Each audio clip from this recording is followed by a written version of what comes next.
أخطر 7 أسلحة يمتلكها الجيش المصري. رقم 5 قادر على تدمير مدينة كاملة في 3 ثواني. مع تولي الرئيس عبد الفتاح السيسي وزارة الدفاع ومن بعدها رئاسة البلاد، حمل على عاتقه تطوير القوات المسلحة بشكل كبير وتنويع مصادر تسليحه ليحقق قفزة كبيرة في أنواع وطرازات الأسلحة التي يمتلكها الجيش المصري.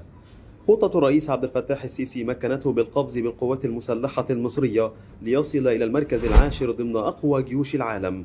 ففي الوقت الذي تعتمد فيه غالبية دول المنطقة على مصدر أو مصدرين للسلاح، استهدف الرئيس السيسي عدة مصادر التسليح بين أمريكي وروسي وفرنسي وألماني.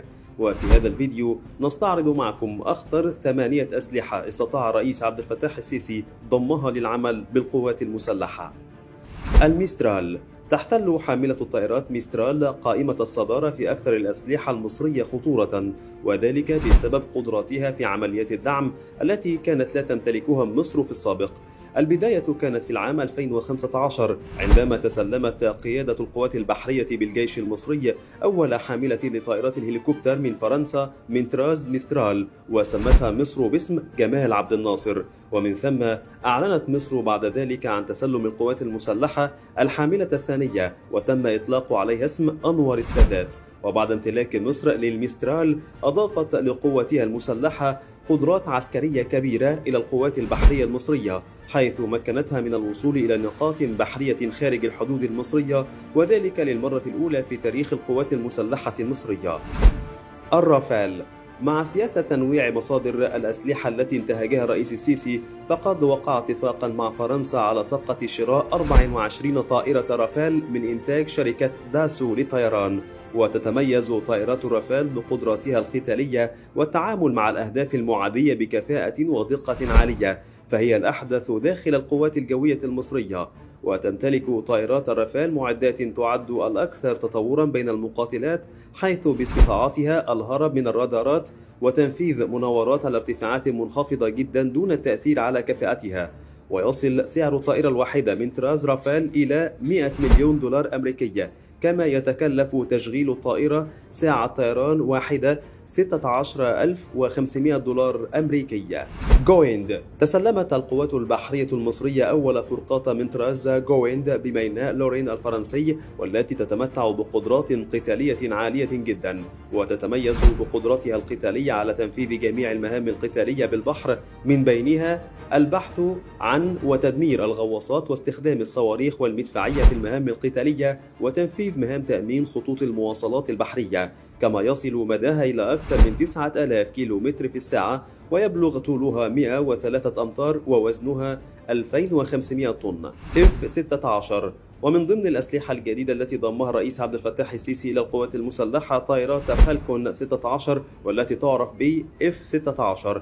وتعد هذه الطائرة من أهم المقاتلات الجوية خلال الفترة الأخيرة، حيث تتميز بدخولها المجال القتالي بشكل سريع والتعامل مع الرادارات في أصعب الظروف. ميتيور.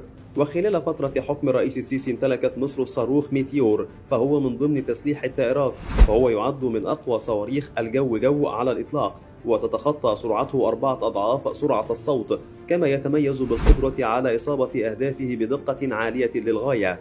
ويتميز الصاروخ الأمريكي ميتيور بقدرة تدميرية هائلة، حيث أنه يستطيع تدمير مدينة كاملة في فترة تقل عن 3 ثواني، حيث ينتج عنه موجة انفجارية يزيد قطرها عن 80 كيلومتر.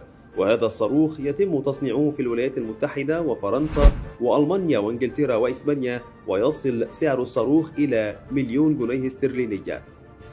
ميج 29. لم تكن الطائرات الأمريكية والفرنسية هي المقاتلات الوحيدة في حظائر القوات الجوية، ففي العام 2018 وقعت مصر صفقة مع روسيا لشراء 50 مقاتلة من طائرات ميج 35. وتعد طائرة ميج 35 النموذج المطور للطائرة ميج 29، والتي تنتجها شركة ميكويان الروسية، وتحمل على ظهرها الصواريخ الموجهة جو وجو سطح. كما تحمل هذه الطائرة صواريخ غير موجهة، كما أنها مزودة بمدفع جوي عيار 30 ملم، فهي طائرة متعددة المهام القتالية. تايب. للمرة الأولى في تاريخ القوات المسلحة يمتلك الجيش المصري غواصات، ففي العام 2015 وقعت مصر اتفاقية مع ألمانيا لشراء غواصتين من طراز تايب، وتعد الغواصة تايب من أحدث الغواصات الموجودة في العالم والتي أنتجتها برلين، ولديها القدرة على إطلاق صواريخ بحر وتوربيدات وملاحقة أي أهداف معادية في المياه العميقة.